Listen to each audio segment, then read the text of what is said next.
The rules of professional conduct apply to us in both. They apply to us while we're practicing law and in our personal endeavors. If you read the preamble to the rules of professional conduct, it says they apply 24/7 whether practicing law or not. We have to remember our civility and professionalism come first. So if a client asks you to do something that violates the rules, just say enough's enough or say no, because you don't want to get yourself in trouble. We have to all work together and we have to check our own conduct over and over and over again, because it is truly the foundation of our legal system, the foundation of us being lawyers. Welcome, and thank you all for joining us for another Justia webinar. My name is Nina, and I'll be the moderator for today. Now, to kick things off, I want to go ahead and introduce our speaker, Kari Sheehan. Kari Sheehan is a conflicts attorney with Scopelitis, Garvin, Light, Hansen, and Fury PC. She plays a pivotal role in guiding attorneys through the complex landscape of legal ethics. She identifies and resolves conflicts of interest, ensuring the firm's operation remain ethically sound. Her responsibilities also extend to coordinating the resolution of any legal ethical issues that arise, requiring her to have an in-depth understanding of legal ethics and a keen ability to navigate intricate solutions. So you'll get a taste of that today with her presentation. The webinar presentation that you're about to watch will be approximately 1 hour. And once that's complete, Kari will be taking questions from our audience. So if you have any questions that come up that you'd like to ask her towards the end, please feel free to submit them through that Q&A button in the control panel at the bottom of your screen. Now, without further ado, here is Kari to discuss the power of professionalism, cultivating civility in the legal practice. Thank you, Nina, and welcome everyone to today's presentation. Hopefully you will get a lot out of, what we're going to go through today. And so today we are going to talk about civility and just professionalism. And you may think, why is that important for being lawyers? Does anyone even follow that anymore? Because you can probably think of several lawyers out there that you encounter on a day-to-day basis to which you are not too happy with, or you don't get along with, or you just think they're just mean people. And sometimes that does happen, but we still have to remain civil and professional in all of our conduct, whether it's a client that we don't get along with, an opposing counsel, a judge, a court staff, or just someone else like a colleague in the office or in another firm.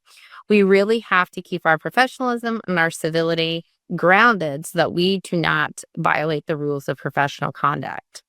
And what does it mean to be a civilized human being? Now, that definition can be very broad, and I don't think I would ask that question on a political stage or anything right now, but there is a definition or kind of a concept of what it means to be a civilized human being, particularly in the legal profession. Now, you are free to disagree, but you are not free to be disagreeable. So that's kind of, if you think about that phrase, let's say it again. You are free to disagree, but you are not free to be disagreeable. So you can disagree with your adversary. Obviously, we do every day as lawyers. We don't agree with everything the opposing counsel says or the opposing counsel does. We don't even agree with everything our client does or the judge does. We can disagree, but the how you disagree is what's important. And that's the part of you're not free to be disagreeable. You're not free to throw tantrums. You're not free to, be just mean and nasty for no reason. There's a way to be professional disagreement. We start with the phrase, Your Honor, I respectfully disagree. Here's why. And we support it. Now, calling names, yelling, doing the low blows, that's stuff that's unprofessional and uncivilized. And we will see some lawyers who have gone down into those depths and have been penalized and sanctioned under the rules of professional conduct for that type of conduct that they are doing. And it's not just small firm lawyers in country towns. It's big firm lawyers who should know better and should know how to conduct themselves and know how to play the game or practice law and be that civilized human being. Us as lawyers, we are tasked with maintaining that civilized community and society, and we are the justice holders. We are the key to the justice system. People, civilians have to kind of go through us or hire us to help them navigate in most cases. So we have to exhibit that good behavior. We have to set a community standard, a judicial standard, and just a lawyer standard and have our own code of decency. And the rules of professional conduct are there to help us do that. If you think about the rules of professional conduct, it's kind of telling you how to be a civilized human being.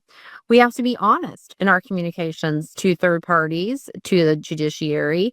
If you go back into the rules like 4.1 and 3.6 and all those different rules in there, we have to be prompt with, communications, rule 1.3, promptness, and rule 1.4, communication.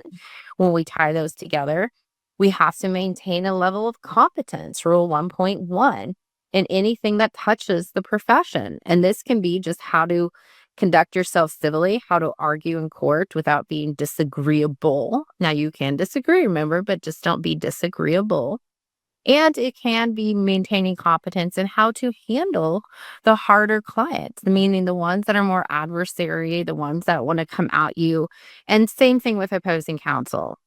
One of the biggest misconceptions, too, about being a civilized human being is, and then I get this all the time, and I hear it from both sides. I'm kind of right in the middle, of my career. I'm not a young lawyer anymore, but I'm not an old lawyer. I'm kind of right there in the middle. But when I counsel lawyers, especially on civility, the older lawyers usually say, not all of them, but a lot of them usually say, well, it's the younger lawyers. They're just, that generation. They don't understand how to, be in the practice, and they don't know the value of hard work. And then the younger lawyers say, well, it's the older lawyers. They're just stuck in their ways. They're just mean. They're just disagreeable. I'm here to tell you it's both sides and the middle. It's everyone in between. So we really have to look at our own conduct and stop blaming different generations, stop blaming old lawyers, new lawyers, middle lawyers, young lawyers. But it is everyone, and we are only responsible for ourselves. So we have to look at our own conduct to make sure that we remain that civilized human being that we need to be in the profession. So, what is professionalism by a different definition? It's a competence or skill to be a professional. Have you ever looked at someone, you're like, well, they're not acting like a professional. They're acting like a 2-year-old, or they're acting like, a baby. Okay. Well, let's act like at our age. Let's act like, someone in the profession by exhibiting that good behavior, that civility, and making sure we do that in all of our actions within the practice and outside the practice. Because the rules of professional conduct apply to us in both. They apply to us while we're practicing law and in our personal endeavors. If you read the preamble to the rules of professional conduct, it says they apply 24/7 whether practicing law or not. There's only one rule, 8.4G, as in girl, if your jurisdiction has adopted it, it's the anti-discrimination rule, that specifically limits its reach to while you're practicing law. The rest of the rules of professional conduct apply 24 hours a day, 7 days a week. So we really have to remember that. We have to look at our conduct, our manners, and uphold ourselves in that way that, we would want other people in the profession to do as well. Now, the thing with legal ethics and just how it came about to this professionalism is kind of interesting history throughout the ages, because generations and generations ago, legal ethics wasn't really a thing. There wasn't the rules of professional conduct that we know today. There was code of ethics at one point. There were some guidelines at one point, but there wasn't the rules of professional conduct throughout history. The rules of professional conduct as we know them today, and we'll see here in the timeline in just a second, started coming up in about the 1960s, 1970s, and then kind of evolved into the late 1980s, 90s, and then have changed some, since then. But it wasn't until that latter part of the 1900s there, like 1960, 70, 80, 90, that really we got the rules that we know as the rules today. But before that time, it was all over the place. Lawyers were really not held to an ethical standard. They were not held to be civil. Uh, and it wasn't even conceptualized. Maybe because there was less lawyers than there actually are today. Maybe because they didn't see it as important or an issue. Maybe people conducted themselves better back then, just, on their own, and they didn't need a guidebook to tell them how to do it. But again, it's kind of evolved with the profession. And you can trace it back to all the way, as you can see on your screen here in front of you, 4th century BC to the 1st century in Rome. They just started systemizing the courts. Legal ethics was basically non-existent at that time. The court system was coming into play. 12th century in Europe, we had emerging schools. This legal ethics thought kind of came back and a focus on more courts and jury trials. However, it didn't really dominate. It was more theoretical or more just, aspirational than in full on practice. There was no rules of professional conduct during that time. During early colonial America, too, we had ethical standards evolving. There was some disagreement. There was some thought that we didn't really need ethics put into it. Everyone could do as they saw fit. We had the United States Constitution come, kind of that checks and balances, addressing some of these things. But again, we didn't really have that legal code of ethics. Then we had state bars starting to form in the 1800s. Civil War came about too, which had questionable ethics and aggressiveness on both sides of between legislators and lawyers. So then they decided, okay, maybe we need a code of ethics at some point here. And so then they started forming the code in New York and different Alabama, making comprehensive codes. And then into 1908, they had the canons of ethics, which included 32 canons intended to be the model rules that states could adopt as regulations for the conduct of lawyers. Now, it wasn't complete. It wasn't well accepted. It was very highly criticized. So even in 1908, lawyers still were not regulated the way we are regulated today. In 1969, the ABA replaced the canons of professional ethics with the model rules, or kind of the code of professional conduct. So we went away from this canon concept to a code of professional responsibility. This was, again, a little more aspirational ethical considerations. Often they contradicted each other. They were very complex. There was no uniformity. There was no bright line rules. It was just kind of, again, those guideposts. Then in 1977, we started to evolve even more. And in 1983, we came about with the model rules of professional conduct, which consisted of more of what we see today in our rules and more of what we have to follow to have this civilized professionalism society that, the legal profession envisions and really wants for its lawyers and the community in general. And so since 1983, we've kind of had very set standards. They're no longer aspirational. We know we have to follow them. If we don't follow them, we can lose our license. We can be reprimanded. We can be suspended. There's a lot of adverse consequences that could come from us not following the rules of professional conduct. And they evolve too. There's new rules evolving all the time. And new rules come out, or they're redrafted or reworded or reinterpreted in some instances based on what changes in society. And based on what is changing in society is meaning, what new technology is coming out, what new things are coming out, and how do we apply the rules of professional conduct to those things. Most states did adopt the 1983 version of the rules and have adopted the model rules in their progression as well past that point. But again, some states have not, and that's kind of seen.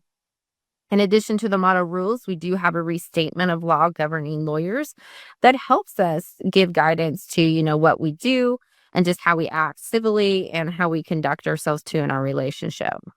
But with all this, and if you look at, from the 1983 to the 1998 here, we have this civility. And civility is still alive. It's embodied in our rules. And we're going to point out the different rules that really come into play when we talk about professionalism and civility and how it can affect you in your practice. And we always have to remember that it can affect all of us, whether you're an in-house counsel, whether you're a private practitioner, whether you're in a big law firm, a small law firm, medium law firm, or barely even practicing law, you are still bound by the rules of professional conduct just by being a lawyer. So you always, always need to keep that in mind and keep your conduct civil and appropriate so you don't violate the rules. We can see this too coming through in the States. How many of you remember way back when you did that character and fitness exam? Some of us way back when, some of us more recently. And that character and fitness exam was when you sat for the bar If you remember, maybe you had to talk to a local practitioner, you had to fill out an application of like your criminal history, everything you've done up until that point of wanting to be a lawyer. And they were examining your character and fitness. They're trying to figure out, are you going to be a civilized professional lawyer? Are you going to conduct yourself in a manner appropriate for lawyers? And are you going to be successful at that? Because we are a self-governing profession. Rule 8.3 tells us that. And that means under Rule 8.3 that if we see other lawyers not acting civilly, not acting professionally, or violating the rules of professional conduct, and we know they're doing those things, then we have a duty ourselves to report them to the Bar Association and to the Disciplinary Commission. This is Rule 8.3. Now, this is a very hard rule because how many of you want to tell on your colleagues? How many of you want to tell on your peers for not doing the appropriate things or not acting ethically? This is a hard rule. Now, the Rule 8.3 is very concise. It tells us that we only have to report or disclose another lawyer's conduct if we absolutely 100% know that they violated the rules. So it's that knowing standard. If we're just like we think they did or we assume they did, we don't reach that standard. It's if we know. Now, obviously, if you think they did and you still want to report, you are still welcome to, but you are not held to report or mandated to report until you actually know another lawyer violated the rules. If you fail to report and would meet that knowing standard, you yourself could be in trouble. So we do have that self-regulation where they force us to report if we know. Otherwise, it's our discretion on what we do. Now, they also get us to, not just through that fitness and character exam and the self-governing profession, they also want to really reinforce this to all lawyers too, and it starts with that oath of attorneys. How many of you remember raising your right hand and taking an oath? Probably all of us remember doing that, but probably not all of us remember what we said when we did that. And that is the key too, because a lot of jurisdictions, they have embedded into their oath certain phrases that you will maintain professionalism and act in a professional manner. For instance, in South Carolina, when you raise your right hand and take that pledge or oath to be a lawyer, the oath includes the phrase, to opposing parties and their counsel, I pledge fairness, integrity, and civility, not only in court, but also in all written and oral communications. In Indiana, we raise our right hand and say, I will abstain from offensive personality. And this is interesting because we take these oaths, we say these words, we don't remember it. And you can go back to your own oath, depending on what jurisdiction you're in. And then we have to remind ourselves that this applies 24 hours a day, 7 days a week, in our personal and professional capacity. Now, think about that for just a second. And if I could see all of you and see your hands, I would take a poll. And the poll would be, how many of you could say that in your personal capacity, meaning your everyday life with your spouse, significant other, friends, family, children, neighbors, strangers, out on a walk, at a park, at a bar, wherever you frequent, have maintained a civilized professional demeanor? Or as in Indiana, they say abstained from offensive personality. Some of you may be shaking your head and say, like, yeah, I could pass that muster. But can I poll your spouse or significant other? Can I ask your kids or friends if you've always abstained from that offensive personality? If you've always been civil and upheld the high standards of fairness and integrity? And if I poll other people, we may get a different response. Because for some reason, lawyers don't think the rules apply in their personal lives, but they do. If you go out and are offensive to someone or have an offensive personality, you can violate the rules and have your license you can be disbarred or have your license yanked or disciplined and then not even be related to the practice of law. So let me give you an example of this. This is an example. It was a few years ago now, probably about 5 or so years ago when I came across this story. And this was a gentleman who was driving home on a highway. So he wasn't practicing law. He was just driving on a highway. And just think of the most congested highway or system in your town. There's traffic, there's people cutting you off, there's all kinds of things going on, and that road rage starts to develop. So this attorney was driving. This car kept weaving in and out and kept cutting him off, cutting him off, cutting him off. The attorney got so mad, he gassed it up, he, sped up really fast, swerved in front of this car who kept jutting in and out of traffic, slammed on his brakes to make the car stop, the one that had been causing him such aggravation. He got out of his car, grabbed his golf club from the back seat of his car, just came from golf maybe, slammed it into the other driver's windshield, and then threw it back in the car, got back in the car, and drove off. Now, the other car luckily got his license plate and different things, and they tracked him down. He was charged for leaving the scene and different things criminally, had to turn it in to the disciplinary commission, got in trouble for his conduct, even though it was in his personal capacity, for violating the rules of ethics, for leaving the scene of an accident, and all these different areas that go to his fitness and character, the things that they like to look at, the civility, the professionalism, and he was suspended for the practice of law. His conduct had nothing to do with practicing law. He was driving, but he got so mad and let those emotions and lost that civility, lost that professionalism and that demeanor that us as lawyers, we are held to a higher standard. So when we raised our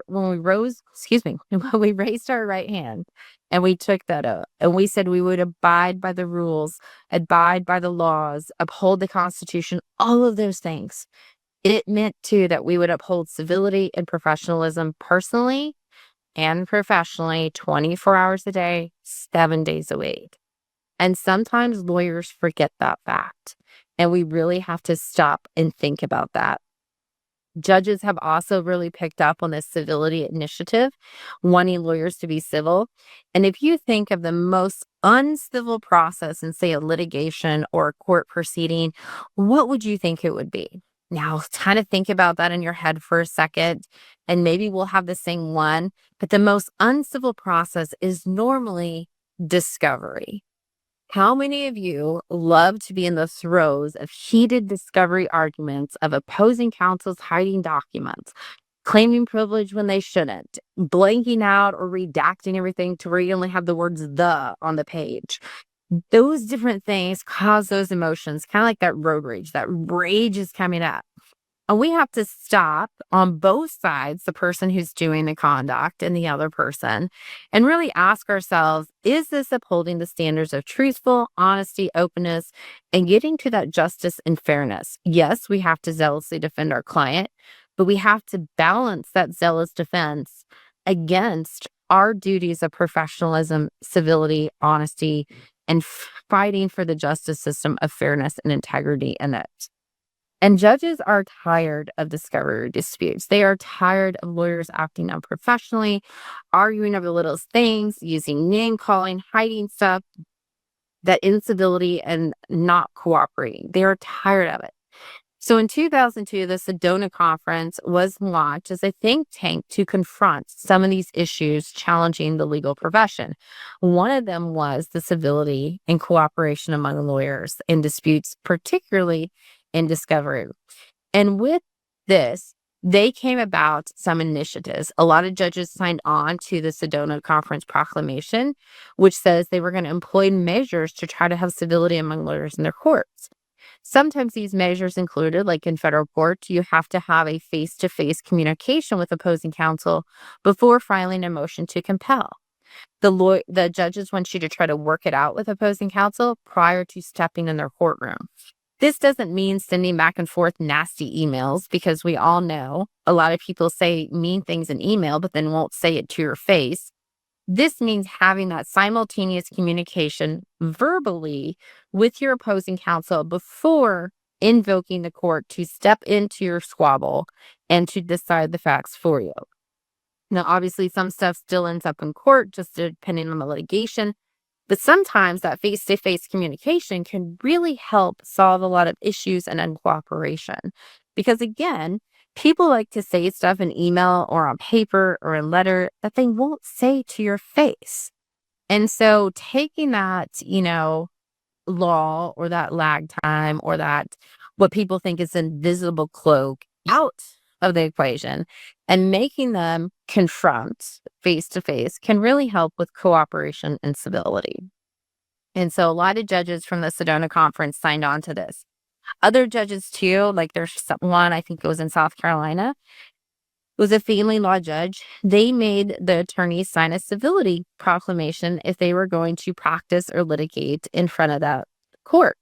So what they said was, they had the attorneys that were opposing counsel sign that they'd be civil, cooperate with each other, and try to work out the differences instead of always deploying the court resources to step in like a big brother and resolve it for them. So they signed a civility proclamation if you were going to practice in front of that particular judge. A lot of judges started doing this. Some do not, some do. Some still take, this Sedona Conference proclamation and really try to employ it through their court systems and jurisdiction. Think now the courts you litigate in. Are there some where you can kind of think back and say, oh, they did that. I didn't realize this is what it was for. And it could be that they're really trying to promote that professionalism, that civility, and that cooperation among attorneys. Illinois also has a commission on professionalism, which was under Supreme Court Rule 799C, known as to civility. They actually go into law schools and teach civility initiatives. They're in Illinois prior to law students becoming lawyers. They really try to promote and foster commitment to eliminate bias, discrimination, divisiveness in the systems, and really that equality across the board. So the Illinois Supreme Court has an initiative that they've had since 2005 to really promote this civility in their codes, their actions, and how they really bring up new lawyers. Because not every bar, not every Supreme Court goes in and talks to all of their law students at the law schools within the state to talk about civility or professionalism. Yes, law students take professional responsibility in school, but they're learning, the ins and outs of different rules, preparing for the NPRE when it comes up. They're not really talking about how do you conduct yourself. They're saying, here's the rules, follow them. But now there's that fine finesse, like what do you do as a professional? How do you conduct yourself as a professional? And that's really what, lawyers and young lawyers really need taught. Because incivility, the question on the screen, can it breed professional discipline? The answer is yes, it can. And the rules, we kind of mentioned a few of them of where you're really going to get cited for incivility and unprofessionalism. We're going to talk about a little more in depth and then go through some examples of lawyers who've gone afoul with these rules, who really haven't abided by them, who've had trouble upholding these rules, and really probably should have been in trouble for a lot of their conduct. The first rule that you can get in trouble under is 8.4D. This is the big one. And I call this the catch-all rule or the kitchen sink rule. This rule says that it is professional misconduct for a lawyer to engage in conduct that is prejudicial to the administration of justice. Now, why do I call this the kitchen sink rule? We'll just read that again. Anything that is prejudicial to the administration of justice. Can you define that? Think about it really hard. What does prejudicial to the administration of justice mean? It can mean something different to each of us. You may think your conduct's not prejudicial, but someone may else think it is prejudicial. You could just say, well, I'm being honest. The other person could say, well, you're being an ASS. There could be different viewpoints. So what is prejudicial to the administration of justice? That's why I call this the kitchen sink rule, because almost any conduct that violates any other rule, or if your conduct is just egregious and they want to get you under a rule, this is the rule it's going to be. It can fit everything in the kitchen sink in it because of the phraseology. It is professional misconduct for a lawyer to engage in conduct that is prejudicial to the administration of justice. So this is one you will frequently see when we have uncivil lawyers, unprofessional lawyers, and just incivility in general and across the board. So it's one we really have to watch out for because, again, it can reach any conduct that we have. Another rule that this is the one gaining more traction This rule was actually adopted by the model rules in 2018. The other jurisdictions may have had it on their books before 2018, but the model rules itself did not fully adopt it until 2018. And even when the model rules fully adopted it in 2018, it was still met with a lot of controversy. The controversy that it was met with was that a lot of legal thought or analysts think that this rule infringes upon a lawyer's freedom of speech and a lawyer's freedom to believe what they want to believe. So let's read the rule here and see what you think. 8.4G says that a lawyer shall not engage in conduct that the lawyer knows or reasonably should know is harassment or discrimination on the basis of race, sex, religion, national origin, ethnicity, disability, age, sexual orientation, gender identity, marital status, or socioeconomic status in conduct related to the practice of law. This is also the rule that I told you only applies to the practice of law, which you'll see there on that last line of the screen. This is not applied to your personal life, only your professional. Now, a lot of people against this rule being adopted in 2018 by the model rules said it infringes upon a lawyer's freedom of speech because we don't have the right to go out and speak what we believe if it's going to show bias or discrimination in any way. That's why they put that limiting language in there to try to take that criticism and address it. They said, okay, we understand we don't want to infringe on lawyers' personal freedom of speech, but while they're practicing law, they've agreed to conduct themselves as a lawyer should. So we're going to limit this to the practice of law and keep it on the books. So that limitation was put in there to kind of counteract the arguments that this infringed on the lawyer's freedom of speech. Some jurisdictions bought it. Some jurisdictions still forced against this and have not adopted 8.4G at all.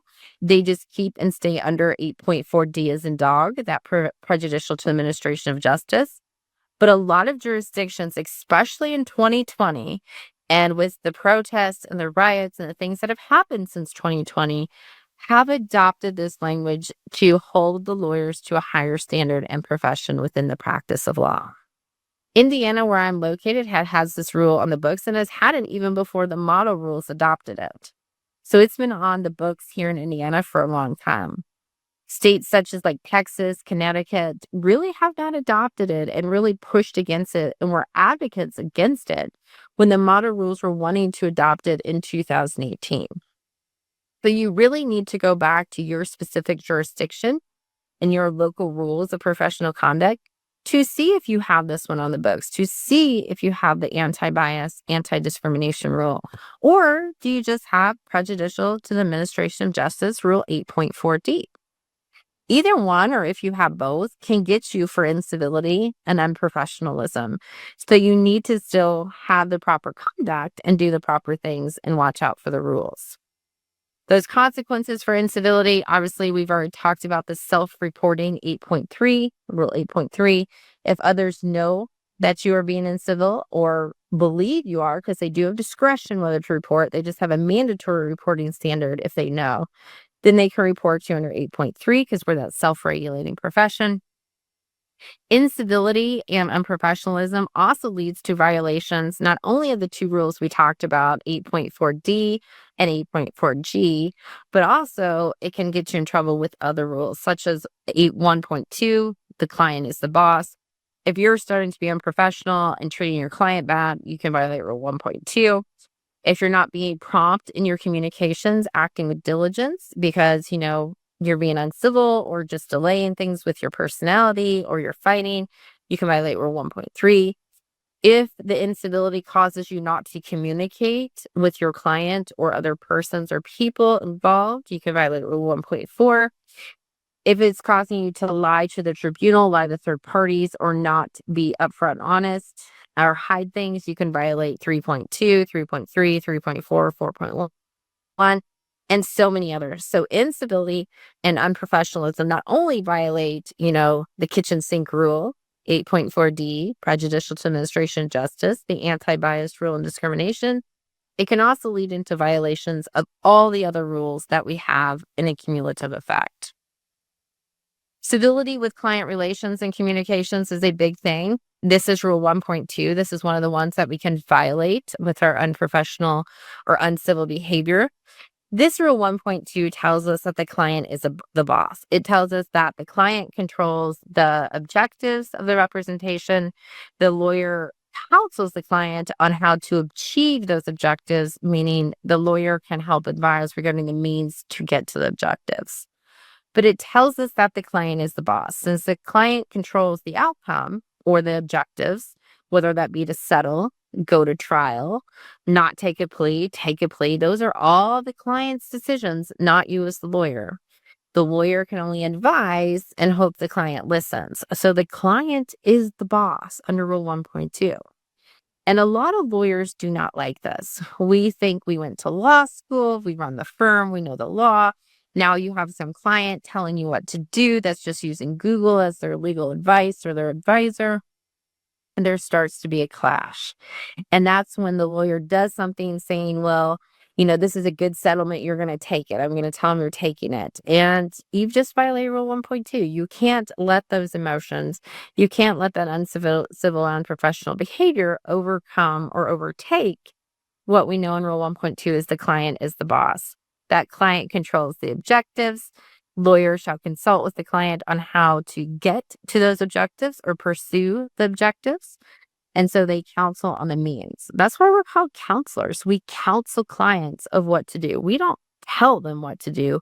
We counsel them what to do. And they get to make the decision on what is to proceed forward. And we as lawyers just have to accept their decision. And this can sometimes be difficult, especially when it comes to whether to settle a case, take a plea, which you may think it's the best deal they're ever going to get, and the client still says no. And you have to say, okay, the answer is no. Again, you can counsel, but you have to follow the client's direction. And this is where it can breed that incivility and unprofessionalism to pressure the client to do something they don't want to do, to really take it a step too far and bully them into something they don't want to do, or doing against what the client tells you. You just say, well, no, I'm the lawyer, you're doing this. And so those are where we can run afoul with professionalism, civility, and particularly Rule 1.2 when it comes to it. We also have to remember, too, that civility and professionalism can also violate if we have incivility or unprofessionalism. We can violate Rule 1.4, which is our communication rule. We have to remember we have a duty to promptly communicate with our clients the good and the bad that happens in their case and our representation of them.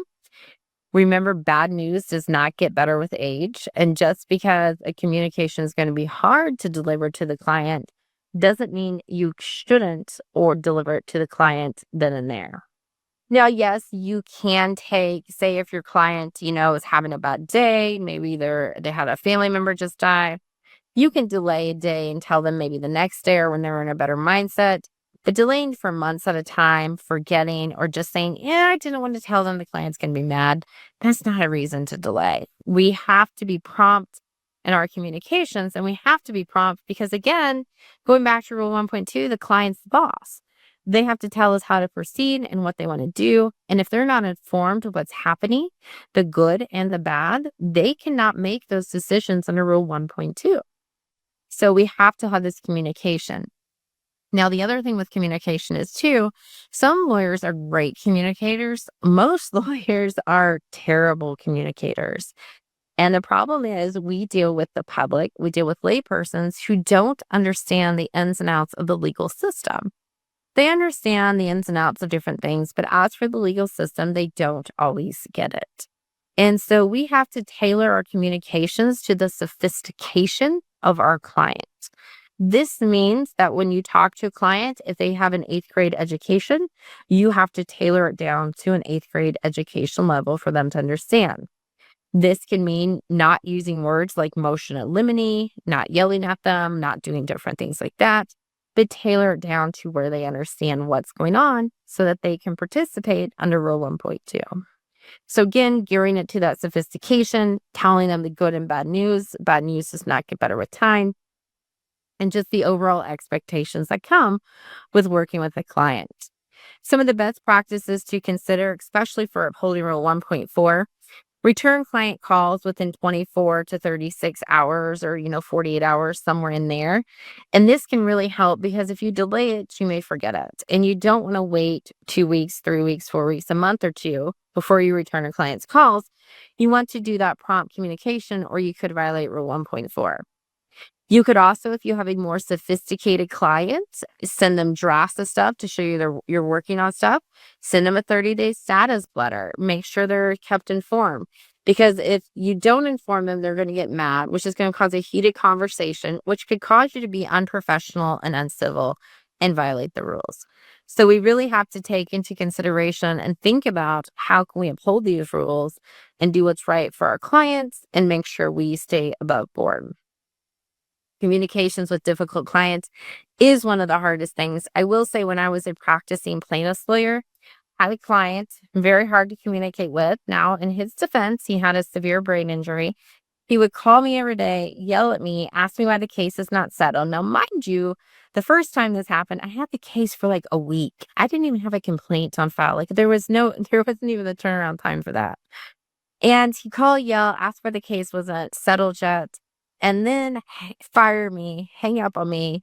30 minutes later, he'd call me back, or a few minutes later, he'd call me back and apologize. And every time every time he fired me, yelled at me, I said, your file's downstairs, come pick it up. Your file's downstairs, come pick it up. Because I knew he was going to call back and it would be okay. And we eventually did settle the case for him, and he remained a client. But at the same time, it was not an easy communication because of the brain injury he had. But that didn't mean I wasn't supposed to communicate. It didn't mean I could stop communicating. I still had to conduct myself civilly. I could have gone off the rails by my annoyance and yelled at him, been uncivil, been unprofessional, and not communicated, and then violate all these rules: prejudicial administration of justice, lack of communication, everything. But I didn't. And so that's that part of the professionalism, really taking our emotions, dialing them down, and being professional and civil in every encounter, even with difficult clients and difficult client demands. We have to remember our civility and professionalism come first. So if a client asks you to do something that violates the rules, just say enough's enough or say no, because you don't want to get yourself in trouble. If the client starts to yell, if the client starts to be uncivil, don't escalate to their level. Keep it civil. You can only control yourself and your own actions. You cannot control someone else. And you're only responsible for yourself and own actions. So if you remain civil and professional, hopefully those around you will see that and bring their conduct down to that. But knowing when to say enough is enough, we can fire clients. We can fire difficult clients. And just knowing those boundaries and your own civility is what's going to help you not run afoul with the rules of professional conduct in those scenarios. Because otherwise, it can go off the rails pretty quickly when it comes to different things like that. So we've got to really think about it. So this is responding to incivility, just some best practices to kind of think about if you do encounter incivility or unprofessionalism in your encounters with other lawyers, with clients, with the judiciary, with opposing counsel, anyone in between. If you let them get to you, they automatically win. Haven't you ever heard that before? Like your parents may have said way back when, or a friend or a spouse, and if other, someone may have said, hey, don't let them get to you. You're better than them. Stay professional, stay above board. Don't sink to their level. Keep that in mind. And we also got to remember, this is our profession. It's our career. It's not personal to us. And that is why, too, you should never represent yourself as a client, because then that's personal. We need to keep the business and personal almost separate when it comes to the emotions. So only taking cases where you can separate business and personal may be a best strategy for you, because otherwise, sometimes when you start to mix them, you're going to do stuff unprofessional. You're going to let stuff get to you easier. You're going to fly off the rails easier. You're going to say, well, this is personal to me. This is, and those emotions start to come. And that's when the unprofessionalism comes. So keeping business and personal separate can be a good thing. Not representing yourself, maybe staying away from representation of family law members in some instances as well. I know a lot of lawyers have policies that they don't do stuff for family, which I can say is probably not a bad policy. I've been there, done that, regretted that decision several times in my career as well. But we've got to look at those different things. Also, too, another tip, smile, or better yet, ignore the incivility. If someone's being uncivil to you or exhibiting those signs of unprofessionalism, ignore it. It's kind of like a 3-year-old throwing a tantrum. Let them throw the tantrum on the floor or walk away. When they're done throwing the tantrum, come back and have a civilized conversation. There was one attorney I was dealing with once. He would call me. He was yelling. He wasn't yelling at me. He's just yelling at situations, but I was getting the brunt end of it because I was the opposing counsel on the phone, just yelling and yelling and yelling. Finally, I just started hanging up on him. He'd call back and he'd say, "Why'd you hang up on me?" But like, "You're yelling. Call me back when you can have a civilized conversation."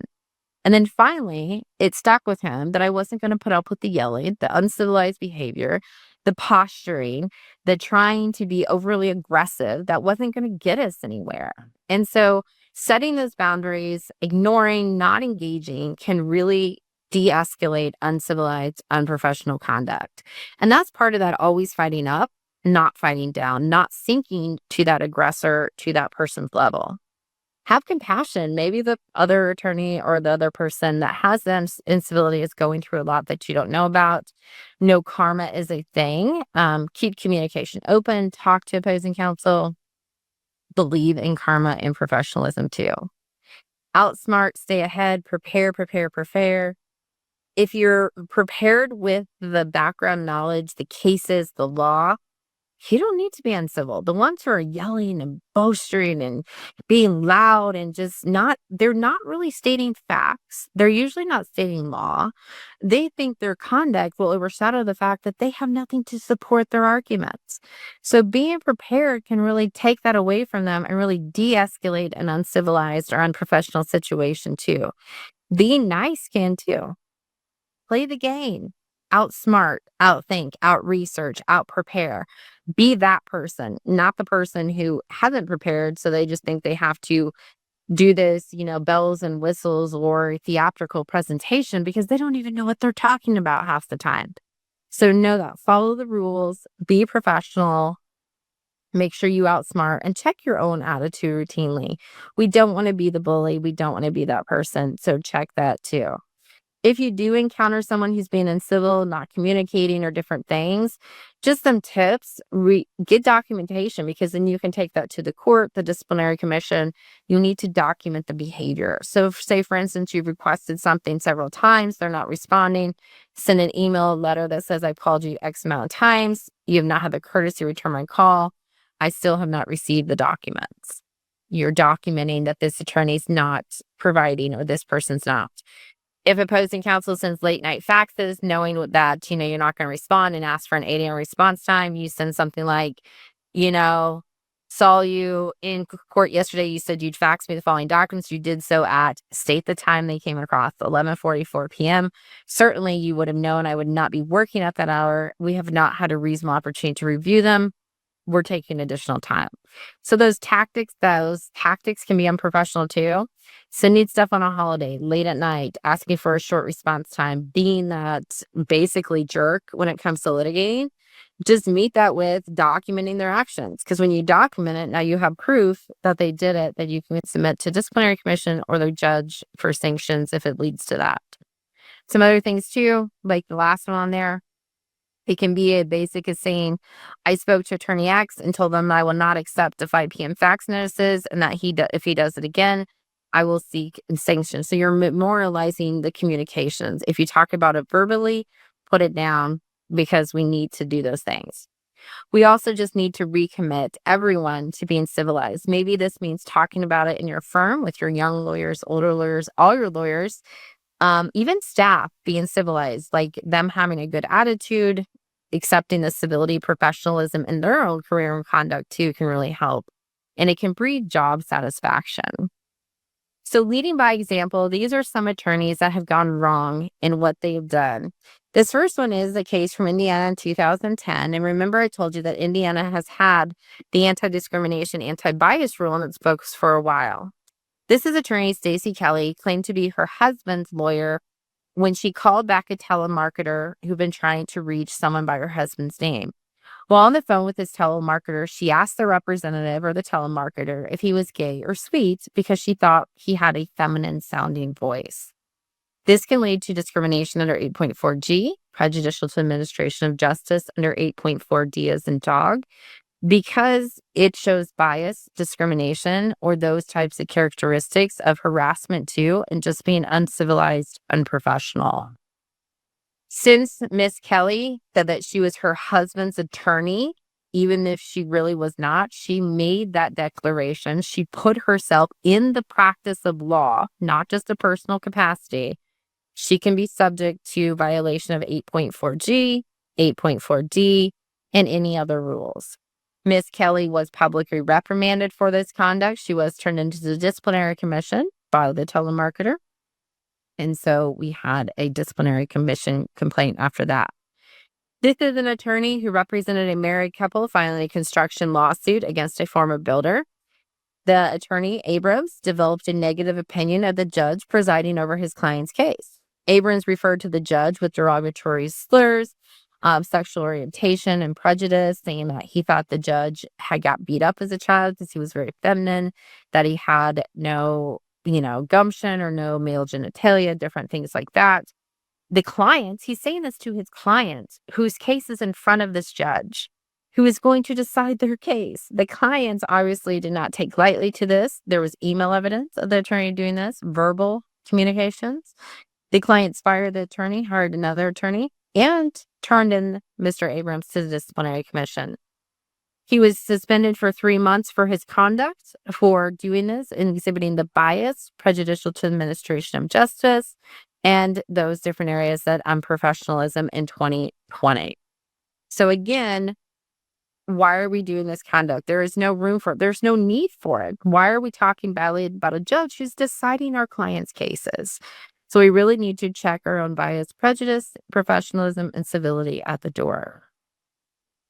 This is another attorney in Indiana, 2011. Mr. McCarthy represented a title company that was involved in a dispute regarding a cloud of title of property. The agent representing the seller of that property had his secretary send an email to Mr. McCarthy to arrange a meeting involved. So we have a secretary sending an email to Mr. McCarthy for her attorney, just asking to schedule a meeting. Just, when are you available? My attorney wants to talk to you. When are you available?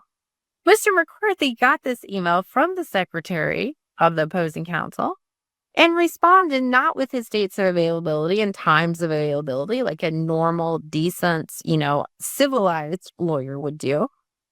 Mr. McCarthy responded by saying, I know you must do your boss's bidding at his direction, but I am here to tell you that I am neither you or his, and he used a very derogatory N-word.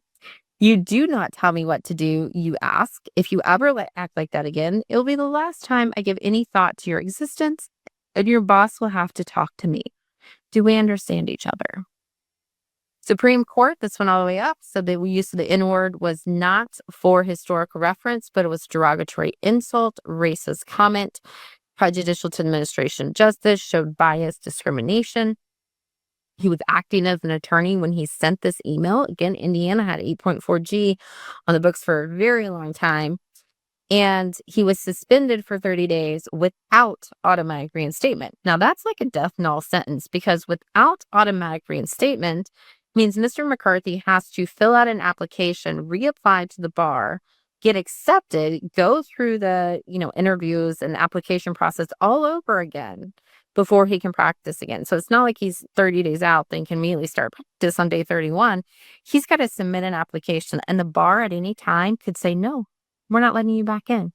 So without automatic reinstatement could mean full disbarment if you never get accepted back to the bar at that point. So a very death knell type of sentence for that conduct. This is one that is more recent, actually. This was in Connecticut. This was reported in Law 360, different publications. This was a lawyer who was in a deposition. She was getting very frustrated with opposing counsel, saying he'd been condescending behavior all day towards her and her client. So she grabbed the table, looked underneath it, and asked opposing counsel if he had anything between his legs. This was considered unethical behavior, unprofessionalism. And her defense, she apologized for her conduct when it was brought up in front of the court. And, disciplinary things. And she said she was just lost her composure, lost that professionalism, because chronically, persistently exposed to the behavior of a condescending attorney. This is another one where we're in a mediation. A lead defense counsel decided to twerk in front of the other opposing counsel. So he bent over, put his hands on the floor, shook his rear end up and down, uttering profanities at opposing counsel, saying that maybe he liked it because of his haircut, different things like that, really digging into opposing counsel's sexual orientation or perceived sexual orientation. And this lawyer got sanctioned for it, made national news for it too, got fired by the client, got fired by his law firm, new firm that stepped in for the client, tried to get the sanctions taken away because the client and the lawyer were sanctioned. Unfortunately, described in the brief opposing the sanctions that we should put the lascivious gyrating the lower flesh extremities in our rearview mirror, basically. So we may not have shouldn't have used rearview mirror in that context, but lawyers live and learn. Judge ultimately ordered no sanctions, though, thought the attorney had suffered enough, made national attention, terminated from the case, different things like that. Texas is one of the ones that did not adopt 8.4G, that prejudice or that, anti-bias rule, but they do have 8.044, prejudicial to the administration of justice, which this could fall under at that point. We don't need to be twerking in depositions. Some other various conduct too to stay away from, obviously anything to do with race, religion, gender, just different things here. You can read those on the screen. We don't need to be calling people stupid idiots. Going back to Puerto Rico, be quiet, little girl. Don't use those sheeny Hebrew tricks with me. These are things that have caused disbarments, suspensions, probations, public reprimands in the past. So we really need to check and watch our conduct and be professionalism at all times. So learning from these different things, we've learned quite a lot. Civility takes a village. It really does.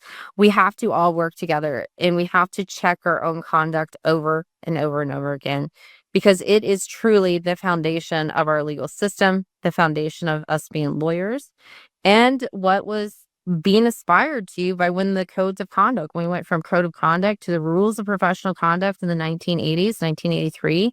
This is what is envisioned, a professional, civilized, legal community. And we are that. And we have to set that standard, and going back to that and really reinforcing it and always considering ethics and how we're conducting ourselves should be the utmost importance. This should start at law school. We should really reach law school students, educate them, not just say, hey, here's the rules, follow them, but really teach them what it means to follow the rules, really teach them what it means of how to conduct yourself. Because you can follow the rules and conduct yourself like a jerk, but still be within the rules. And so learning that professionalism and civility and cultivating it and setting the example for younger generations, middle generations, older generations, whatever generation, is important.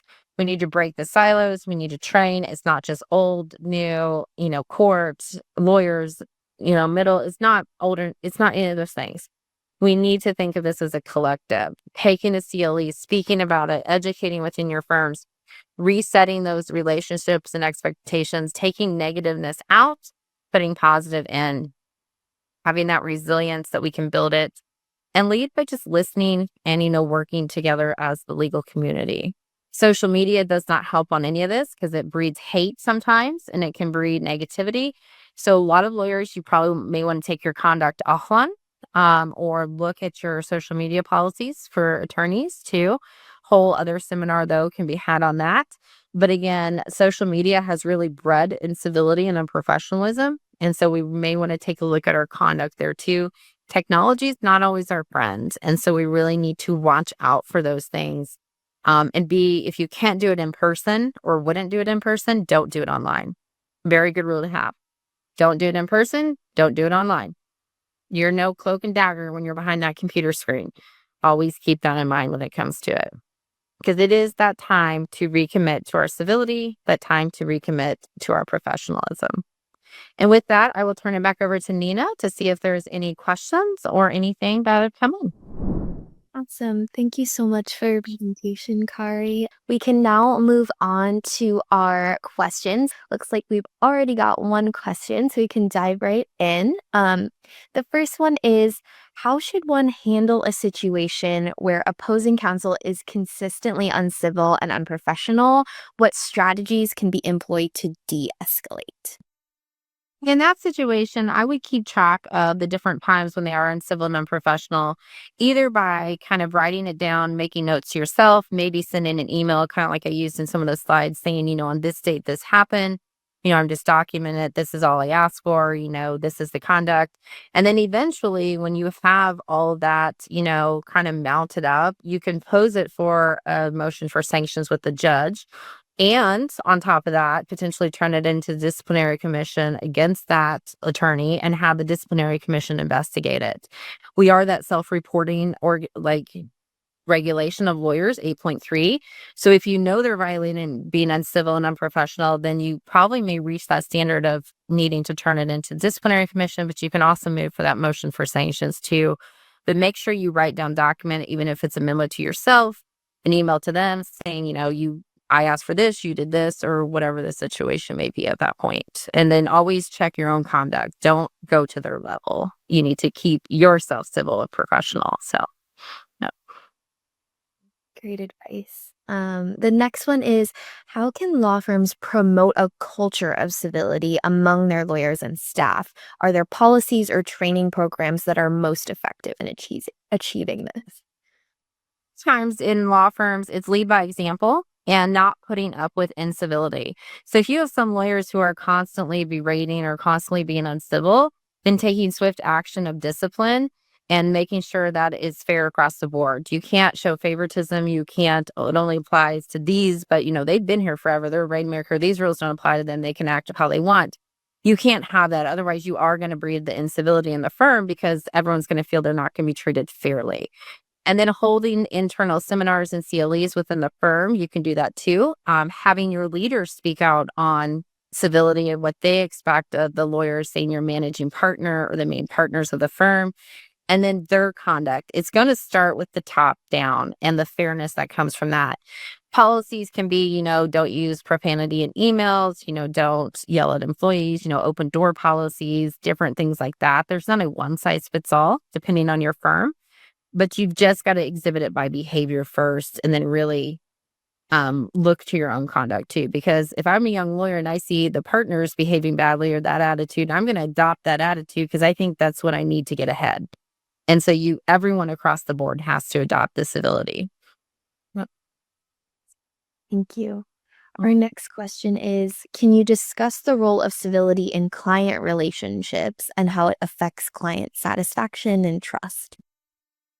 Civil with our clients, it really does affect the trust and satisfaction because the more civil you are with them, the more they're going to trust you. If you think about like any relationship, if you're constantly, say, yelling at your significant other, spouse, or kids, they're not going to trust you. They're going to start shutting down. They're going to fear you and not respect you. But if you're civil with them and professional with them and are open and honest with them, even when it's hard, you're going to build that relationship of trust. And then they're probably going to be more open with you. They're probably going to feel more comfortable with you and probably take your advice more. Because a lot of clients, if they shut down and don't respect you as a lawyer, they're not going to take your advice. They're going to fight against you, even though they still have you as their lawyer. So having that civility with them, communicating in a way they understand and in a demeanor they understand, and tailoring your conduct to their needs is important. I know I've been told in the past I can come across as very blunt sometimes, especially when I'm really in a hurry and just want to get the information out. But I always have to stop and think, does this client need more hand holding? Does this client need a longer explanation and not just a blunt yes or no? And so really tailoring my communication can help build that trust too. Thank you. I think we have time for a couple more questions. So there's one here that says, when an attorney threatens a civility bar complaint due to a polite disagreement, is that accurately called abuse of the legal process or prejudicial to administration of justice? Could be both, depending on the situation. We should never threaten anything as lawyers, and that is prejudicial to administration of justice because we cannot abuse the system.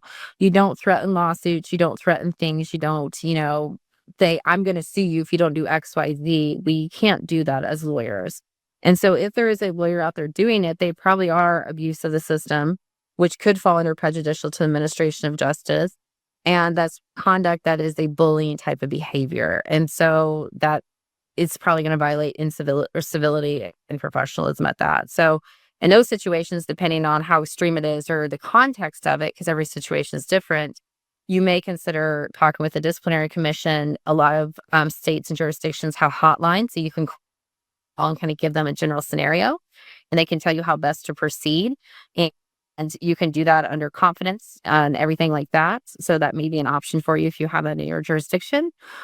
Or you can just always file a complaint, and if the disciplinary commission decides to investigate it, then they can take it from there. And so,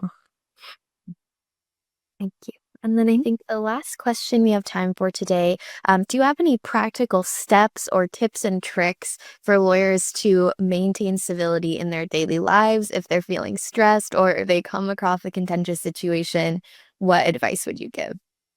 always say stop and breathe. If you are in a contentious situation or get a contentious email, don't respond right away.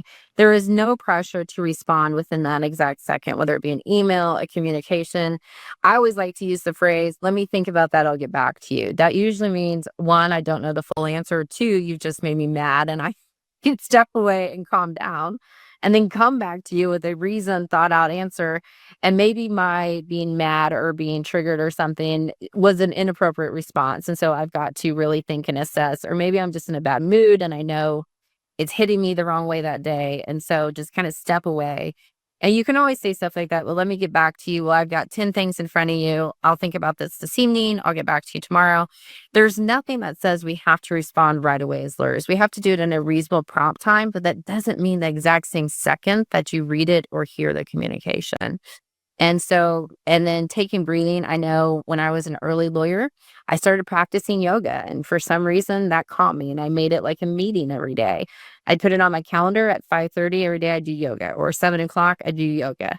And if someone tried to block something in that time, I'd be like, oh, sorry, I have a meeting. And I wouldn't call it a workout. I'd just say, I have a meeting. And that was just always on my calendar to have that de-stress moment, to center myself again and to come back fresh for what I needed to do. So. Thank you. Those are all such great tips. We really appreciate you taking the time to answer our audience questions. And thank you all for submitting your questions. We want to thank you for joining us for another Justia webinar. Again, as I mentioned at the beginning of today's presentation, for all the lawyers in attendance today, we have a great tool for you to enhance your professional presence, our Justia Lawyer Directory. So as I mentioned at the top of the presentation, if you haven't already claimed your profile, you can do so for free today by going to lawyers.justia.com and filling out your profile. With millions of visits each month, your profile on the Justia Lawyer Directory enables you to connect with high-value leads. And if you'd like to take your Justia Lawyer Directory profile to the next level, you can always use our Justia Premium placements to get even more exposure. These placements through our directory allow you to be seen above the competition, whether it's a fixed #1 placement with the Justia Platinum placements or just above the organic results with a Justia Gold placement. We can help you get in front of the eyes that matter. So if you'd like to learn more, you can go to marketing.justia.com. Have a wonderful rest of your day. Thanks for watching. We hope you enjoyed this video, and if you did enjoy it, please click the like button and subscribe to our channel for more videos on law practice and legal marketing. See you in our next video.